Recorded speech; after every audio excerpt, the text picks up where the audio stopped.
it's just after 6 in east central Wisconsin and Manitowoc County, and the Jersey cows are coming into the barn to get milked, because that is chapter 1 in the story of cheddar cheese. So what gives cheddar cheese its unique flavor? Well, to answer that, we've got to get to the building block of cheddar cheese, which is milk. And that process starts early with these ladies. Stupid question. What's the secret again? Well, you can just stroke it until you feel it's getting plump. Think of it as a tube of toothpaste, and you're just working it out the bottom. To make cheese, any cheese, you need milk. Now, these Jersey cows produce more milk per weight than any other cow. But to make good-tasting cheese, it's not the quantity, it's the quality of the milk that matters most. This milk is just seconds old, and it's an amazing liquid. The fats, those are cream. They're floating around little droplets. And also, most of the proteins, what are known as casein, are little particles. And it's those particles that we're going to knock out of solution to make cheese. Fats and proteins, they're the main ingredients of cheddar cheese, so what goes into making them is key. That's why on Kolb Farm, these Jersey girls eat a diet of mostly grass. The fat in grass, yes, grass has fat, adds complexity to the cheddar flavor. Which ones are the back and which ones are the front? I'm sorry, sweetheart. We'll get going here. Boom. Easy, girl. Can I do this one, Mike? You okay? She just came off. Oh, so she we're just gonna came move off. her down to Okay, there. right. I don't want to milk a cow twice. That would be awkward.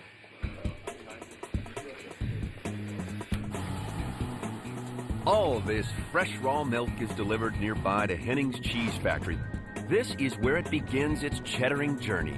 We are in Kiel, Wisconsin, and Carrie Hennings is a third-generation master cheesemaker. Your family's been making cheddar since 1914. That's right. Are you ready to make some cheese? Let's make I'm some ready. cheese. Okay. We're ready to make some cheese, but this milk isn't. We need to pasteurize it first. The milk quickly heats up to 160 degrees and then cools back down through this maze of piping. Now's the time to turn our milk into cheddar. And we start things off with something aptly called starter culture. It's bacteria, Lactococcus lacti. Lactococcus cocci. Lacti. During this, the fermentation process, the Lactococcus lacti, yeah, that, it breaks down the milk's sugar, or lactose, into lactic acid. And the more acid that's formed now, the tangier our cheddar will be down the road. How much of this do you want me to pour in? Add it all if you're ready. I'm ready. Next, we add some color. Now, this is the annatto. Is that what you call it? Yes. Annatto. And this is what gives the cheddar its color. Correct. Natural vegetable dye, so to speak. Yes, it is. But it's from a seed, annatto seed. Yeah. Hello. Making cheese is like being in a prison. The sounds, at least. Okay, our milk is fermenting, but it can't curdle into cheese without something called rennet. Rennet is an enzyme, a biological catalyst that kicks off chemical reactions. In this case, the rennet is attacking those little droplets of protein known as casein that are suspended in normal milk, breaking those things open and allowing them to coagulate to form the curd that will eventually become cheddar cheese. Here we go. Rennet. As the milk churns, rennet causes the protein to drop out from the milk, taking fat along with it. The protein and fat will form more and more curds. The leftover liquid is called the whey. It's real easy. Sure it is, Carrie. Now what's happening here? All we're doing now is pumping over the remaining curd and whey. Looks like sugar pops. At this point, here's what you're not seeing. The microscopic mechanics as the enzymes and bacteria keep working to break down the molecules. And that's the curd right there. Right. It's really like soft, spongy. Yes, very soft. There's lots of whey in it. Could I eat that if I wanted to? You certainly could. I mean, I'm not going to now, but if I wanted to. Oh. Yeah, still not cheddar. So to go from spongy to hard, we have to squeeze out the liquid so the curds can bond together. And I'm just basically raking the bottom of this tank, pushing the curd against the side of these stainless steel walls. Yeah, because I can see the curd is on this side and curd on that side in a river of whey. That was in the Bible, wasn't it? The reason for separating the whey from the curds is because most of the flavor development is going to be in these curds. The proteins and the fats will break down, and voila, aromas and flavors. The whey, just a bystander, so we've got to get the whey out. This is literally known as cheddaring. The process alone takes these workers 10 hours to make 12,000 pounds of curds. 12 to 15 seconds, we're going to hold it. And then I'm going to give it a vigorous little... It takes a lot of time and manual pressure, but little by little, aha, progress. Right now, these are much harder than when we started. Like, these are basically really starting to clump.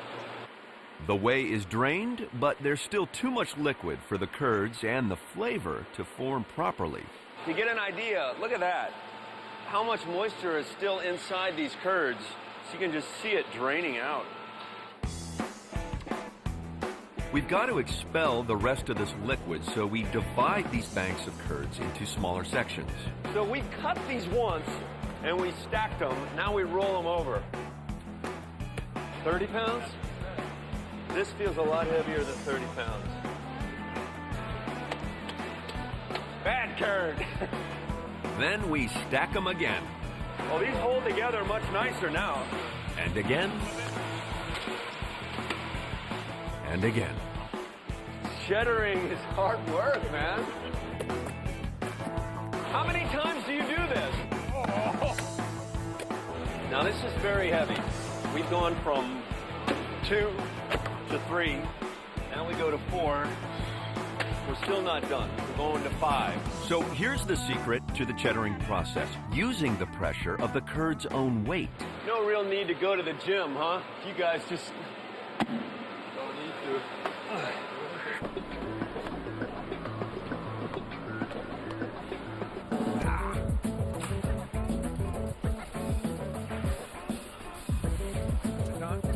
The raking and stacking got most of the liquid out of the curds, and the curds are pretty firm. You can eat it right now. It's fairly bland. At this point, the enzymes haven't been reacting inside the cheese long enough to create that good cheddar flavor, and they're still too moist to bond together to form the cheese. That's where 120 pounds of salt comes in. Like so? Put it on a little heavier. You notice how I get it on a real light coating, a real light dusting over the cheese. Yeah, but it's taken you 23 years to learn how to do this. Now, Carrie, why salt? Probably one of the most important things is flavor.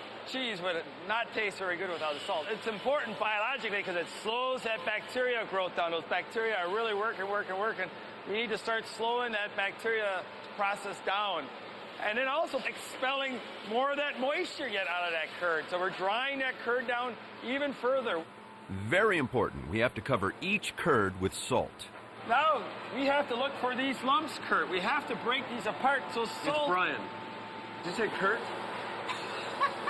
Or curd? I said Kurt. Brian!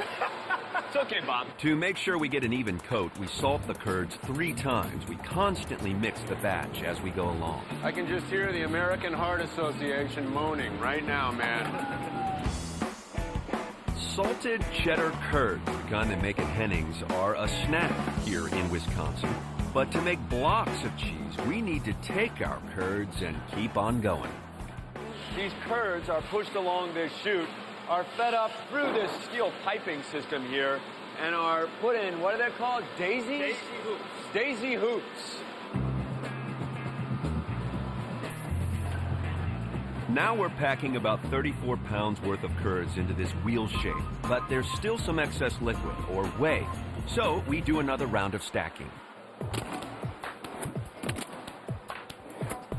Surprisingly, way more manual than I thought. You know, I figured there'd be like a machine that would do this, but this is what Wisconsin handmade cheddar is.